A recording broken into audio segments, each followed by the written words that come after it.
ठाकुर जी 6 दिन के हुए नहीं कि महाराज कंस ने एक राक्षसी भेज दी, उसका नाम था पूतना। पूतना राक्षसी भगवान पर आक्रमण करने के लिए निकल पड़ी। कंस ने कहा, बोले आपका इतना विशाल विकराल स्वरूप है, आपको अपने घरों में कौन आने देगा? राक्षसी बोली, मुझे रूप बदलना आता है। और पूतना ने परम सुंदर रूप धारण किया। इतनी सुंदर बन गई पूतना कि उसको सामान्य कोई व्यक्ति देख ले तो अपनी नजर ना हटा पाए, इतनी सुंदर पूतना बन गई। और सुंदर रूप धारण करके पूतना ने 10 दिन के अंदर जितने बालकों ने जन्म लिया सबके यहां जाती है, अपने पयोधर में विष लगा करके बालक को खिलाने की भावना से पयोधर का पान कराती है। पयोधर पीते ही बालक मर जाते हैं। इस प्रकार पूतना ने असंख्य बालकों का वध कर दिया। और सबका वध करते हुए जैसे ही पूतना गोकुल पहुंची, गोकुल में बंधुओं हमारे ब्रज में ऐसा कहा जाता है कि 1 वर्ष तक नंदोत्सव मनता रहा। 365 दिन तक नंदोत्सव चलता रहा। ठाकुर जी के प्रथम जन्माष्टमी तक नंदोत्सव ही नंदोत्सव होते रहे। सब नाच रहे हैं, गा रहे हैं, सब आनंद कर रहे हैं, यही चलता रहा बस ब्रज में।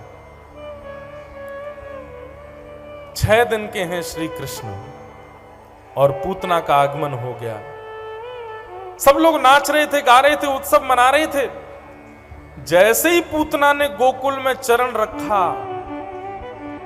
पूतना के नूपुरों की ध्वनि, पूतना की गजगामिनी चाल, पूतना के कटाक्ष नेत्र, पूतना की मधुर मुस्कान, उसके आव भाव अंग प्रत्यंग इतने सुंदर थे कि जो भी उसको देखता वो उत्सव मनाना भूल जाता, पूतना को देखने लग जाते। इतनी सुंदर। कई ब्रजवासी तो अपनी मैया के पास गए, बोले मैया तू मेरे पीछे पड़ी रहे, ब्याह कर ले, ब्याह कर ले, ब्याह। मैं ब्याह करवे को तैयार हूं, जो आ रही है ना सुंदरी, यही तो मेरा ब्याह करा दे मैया, तो मैं ब्याह कर लूंगा। इतनी सुंदर। और केवल नर नहीं, गोपियों ने भी जब पूतना को देखा तो गोपियां भी देखती रह गई। कई गोपियां तो बोली, अरे हमको तो ऐसा लगे कि ये नंद बाबा को जो लाला है ना, जो कोई सामान्य नहीं है, साक्षात नारायण है। देख वह नारायण को दर्शन करवे, आज साक्षात लक्ष्मी आई है। इतनी सुंदर थी पूतना। पूतना के रूप पर सब मोहित हो गए। लेकिन जैसे ही पूतना ने नंद भवन में प्रवेश किया, यशोदा मैया ने सुंदर रूप समझ करके अपना लाला पूतना की गोद में दिया। जिस पूतना पर सारा गोकुल रीझ गया था, जिस पूतना के रूप पर सब मोहित हो गए थे, उस पूतना की गोद में जाते ही परब्रह्म परमात्मा योगेश्वर कृष्ण ने अपने नेत्र बंद कर लिए। और नेत्र तो बंद किए, ऊपर से हाथ और रख लिए 6 दिन के ठाकुर जी ने। क्या समझ में आई बात? आप कितने भी सुंदर बन जाइए, कितने भी गुणों से युक्त हो जाइए, यदि आप अपने उस गुण से लोक रंजन करते हैं, संसार को रिझाते हैं, तो माफ कीजिए, आपके उस लोक रंजन वाले गुण से ठाकुर जी कभी नहीं रिझेंगे। ठाकुर जी सदैव नेत्र छुपाएंगे। बहुत ध्यानपूर्वक सुनिएगा, बड़ी बड़ी काम की बात है। कितना बड़ा दुर्भाग्य पूतना का, सबको रिझा लिया लेकिन ठाकुर जी को नहीं रिझा पाई। बंधुओं, बड़ी बात यह नहीं है, हर बार ऐसा आता है। मंगलवार के दिन लाखों लोगों ने पेशी की, मंगलवार के दिन बागेश्वर धाम में, और 5 लाख लोग आए, 4 लाख लोग आए, 10 लाख लोग आए। बड़ी बात यह नहीं है कि 10 लाख लोगों ने हनुमान जी के दर्शन किए। बड़ी बात यह, 10 लाखों में हनुमान जी ने किसको देखा, हनुमान जी की दृष्टि किस पर पड़ी। बड़ी बात यह नहीं है कि एक आप इतने लोग जा रहे हैं दर्शन करने, बड़ी बात यह इतने लोगों में हनुमान जी किसको देखने की कोशिश कर रहे हैं। सबको नहीं देखते, ये बात तो मैं गारंटेड कह रहा हूं। उनकी दृष्टि सब पर नहीं पड़ती।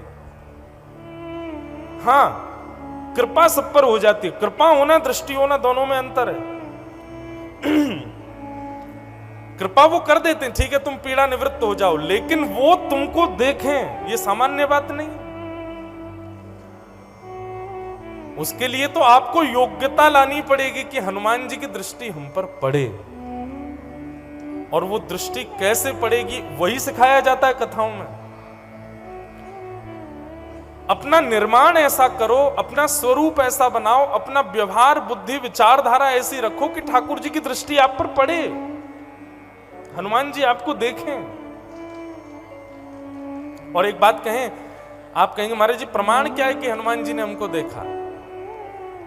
उनके सामने जाते यदि नेत्र सजल हो जाएं तो समझना उन्होंने आपको देखा।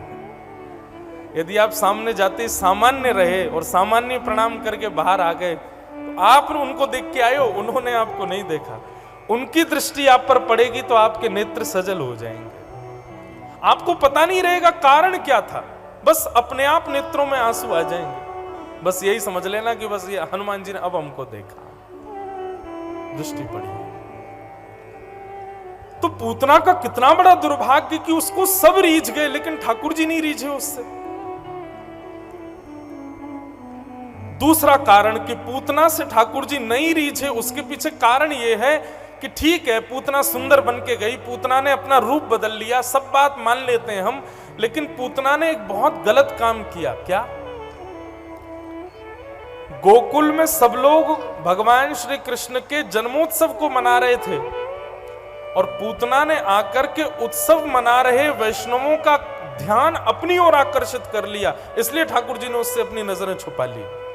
मतलब यदि कोई बालाजी का अनुयायी है, यदि कोई राम नाम भक्त है, यदि कोई ठाकुर जी की उपासना करता है, कोई कथा सुनता है और कोई व्यक्ति आकर के उसका ध्यान बाहर की ओर खींच ले, किसी सामान्य संसारी वस्तु की ओर आकर्षित कर दे, तो उस व्यक्ति को साक्षात पूतना ही समझिएगा। क्यों? भगवत श्रवण में बाधा बन रहा है।